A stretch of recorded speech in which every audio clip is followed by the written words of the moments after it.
Hello, my name is Audrey, and welcome to the Moodle introduction video for new students. This video will just be a quick overview of what Moodle is, how to navigate it, and how you might use it in your classes.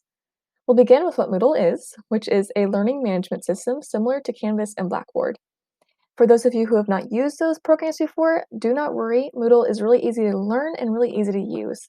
And it's just a place for your professors to share information and resources with you, and they can also create assignments and quizzes for you and other forums where you can collaborate with your fellow classmates and then turn in those assignments and quizzes. To access Moodle, you can begin at the Macalester home site at macalester.edu, which will take you to the Macalester homepage. From here, you then click on the search icon at the top right corner, which will take you to this new menu. And then you'll see at the bottom corner right here, we have a link to Moodle, which clicking on it will now take us right back here to the home page. You can also access Moodle by just typing its direct link into your browser at moodle.macalester.edu. And entering that will take you right back here to the Moodle homepage. To log in, click Login at the right-hand side of the screen, which will now take you to Macalister's Single Sign-On Portal, or SSO portal.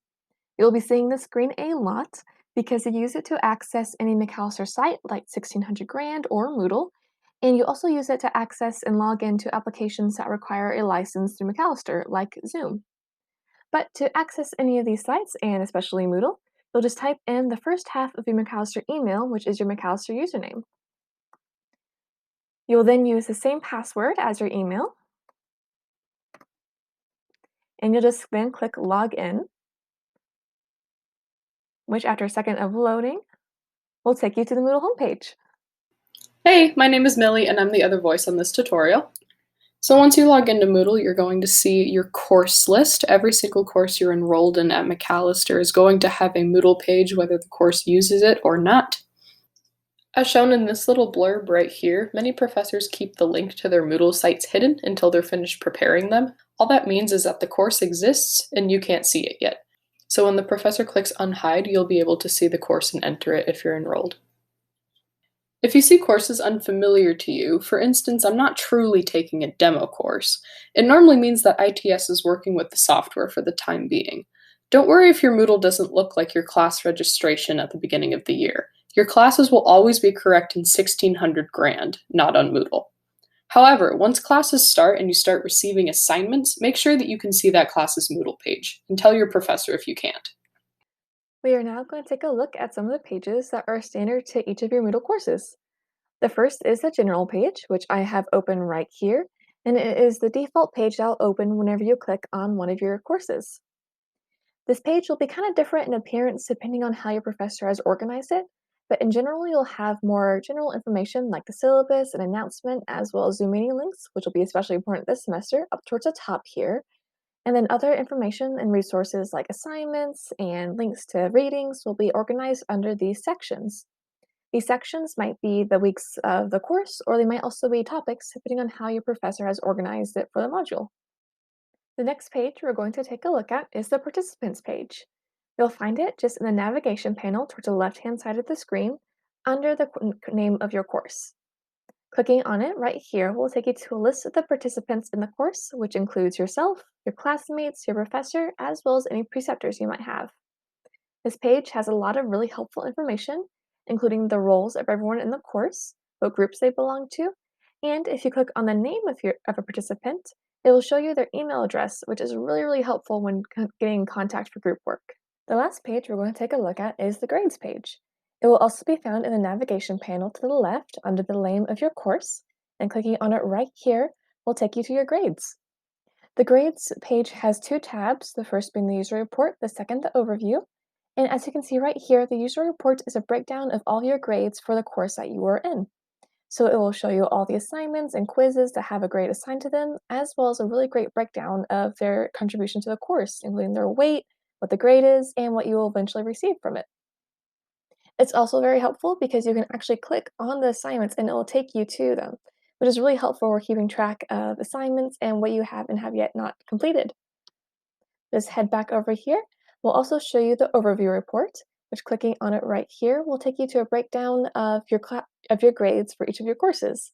Right now, I'm only listed in one, so you only see the one grade, but it's also great for just keeping track of where you're at for each of your courses. And those are all of the standard pages for your course. So some things you might see on your Moodle are forums, assignments, and quizzes. A forum is a text platform for discussion. So as you can see, there's a discussion topic here. I can reply to it if I want to. I can also add a new discussion topic. Let's say I'm adding an answer to a question or some sort that the discussion is based around. So I put in my subject, put in my message, and then discussion subscription means that once you post your discussion, if you want the discussion subscription, you're going to be getting emails when other people post to the discussion. So if you don't want to get emails when your classmates post, go ahead and uncheck that. And then if your professor requires a file, then that's what this is for. Then you can go ahead and post a forum. So then here's my test. You will see that I have 5 minutes to edit this if I want to make changes. This is really important because once the 5 minutes is up, then that edit window is going to expire. So make sure if you want to make changes to your discussion post, you do so in about 5 minutes. There is also an option normally to just post automatically without the edit window, but the edit window is a pretty good feature. To submit an assignment on Moodle, you're going to click on your assignment, and then you're going to click Add Submission. Depending on how your professor has set this up, there's either going to be a text box or a file box here. Right now I have a file box, so I'm going to say that I want to choose a file for my computer. I'm going to go choose that paper again. It's right there. I'm going to upload the file. And then now that the file is in here, I'm going to save changes. So submitted for grading, it tells you when, it tells you how much longer you have to edit the post. You can normally edit your submissions until they are due, and sometimes you can even edit them after you're due. Just obviously late credit will probably apply. So I can edit this. If I want to take this file out, that's fine. If I want to add something else, I can completely modify however I want. Save it again, and then you can go back, and then it shows it submitted. Quizzes on Moodle are pretty intuitive. So you go into your quiz and it's going to say attempt, and then again, pretty standard test format. It'll tell you if you're right sometimes it will just leave it gray, depending on your professor's preferences. As you can see, I have a question bank over here. If I wanted to go back and flag a question, I can do that, and then it shows a little red flag so I can go back if I'm having, a little bit of trouble on a question, which happens quite sometimes.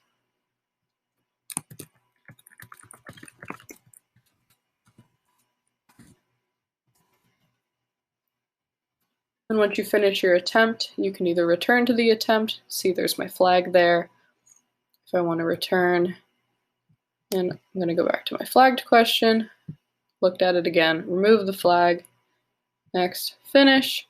Now I'm done. I'm going to submit all.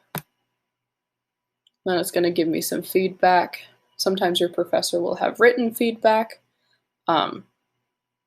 Sometimes it just shows whether it's right or not. And you're going to finish your review. Sometimes you can reattempt a quiz. Sometimes it'll be a one-time submission. That's up to your professor. Make sure you ask if you are confused about whether you'll be able to reattempt a quiz when your professor assigns it to you. The last thing I'm going to show you is your dashboard. It's right off of your home page. This is something that can streamline all of your assignment due dates from all of your classes. So it'll be one bank with all of your things that you need to turn in or quizzes you need to take or stuff of that nature. Your readings that don't have due dates will not show up here. So this is not an all-encompassing tool, but it's something that can really help if you have things due for multiple classes that you want to keep track of. And that concludes this beginning introduction to Moodle. If you have any other questions or want to take a look at some more resources for remote learning, I'd really recommend taking a look at our responsive teaching and learning site. I can actually take you to it right here if you want to follow me again to macallister.edu.